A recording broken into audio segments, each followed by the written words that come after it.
आपकी कमाई हुई चीजों में से जो सबसे ज्यादा ताकतवर है वो है आशीर्वाद। ये हमेशा आपके काम आएगा। 94.3 माय एफएम से मैं हूँ विनी आपके साथ, और चलो आज कुछ अच्छा सुनते हैं। सुनाती हूँ आपको एक बहुत ही ईमानदार पिता की कहानी, जिसने जीवन भर बहुत ईमानदारी और सत्यनिष्ठा से काम किया था।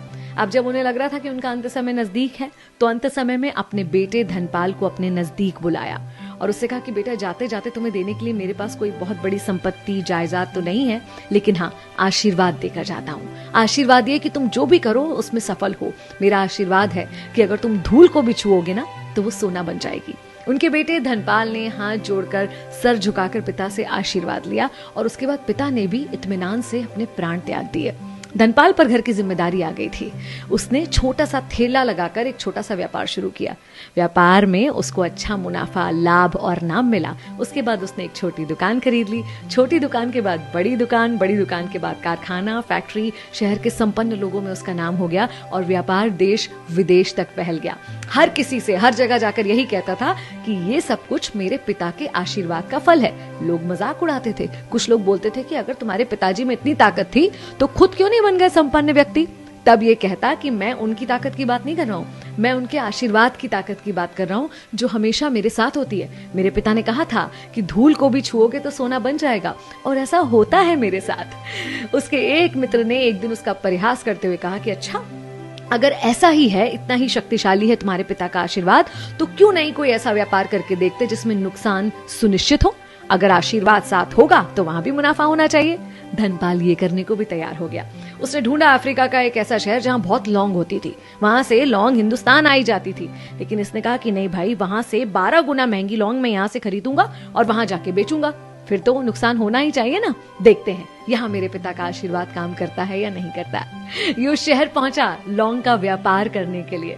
समुद्र तट पर देखा कि कोई साहब चले आ रहे, पीछे बड़ी सारी सेना है। किसी से पूछा कौन है, तो बोले सुल्तान साहब हैं, और सुल्तान साहब की एक बहुत कीमती अंगूठी गिर गई है।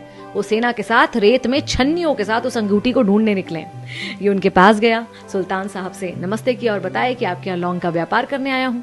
सुल्तान ने कहा, यहाँ पर लौंग का व्यापार करके क्या पालोगे, यहाँ तो बहुत लौंग होती है, तुम्हें नुकसान होगा।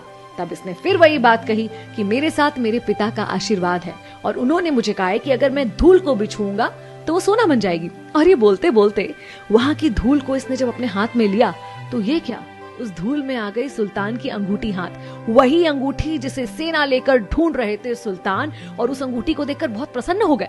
तो धनपाल ने कहा कि क्या ये बहुत कीमती अंगूठी है?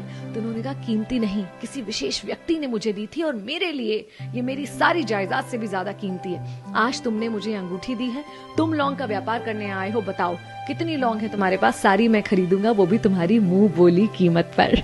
और फिर से धनपाल के पिता का आशीर्वाद बिल्कुल सच साबित हुआ। किसी सच्चे व्यक्ति ने सच्चे दिल से अगर आपको कोई आशीर्वाद दिया है तो वो कभी खाली नहीं जाता। हर कोई धन, पैसा, नाम, शोहरत कमाने की होड़ में लगा हुआ है, लेकिन आशीर्वाद कमाने के बारे में आजकल बहुत कम लोग सोचते हैं। माता पिता हो, गुरुजन हो, आपके बड़े हो, जो भी आपको कुछ अच्छा सिखाते हैं, सत्यनिष्ठा से खुद काम करते हैं और आपसे उम्मीद करते हैं कि आप भी करें, तो वो कीजिए। वो आपको दिल से आशीर्वाद देंगे। कुछ और काम आए या ना आए, वो आशीर्वाद हमेशा आपके काम आएगा। 94.3 माय एफएम से मैं विनी। चलो आज कुछ अच्छा सुनते हैं।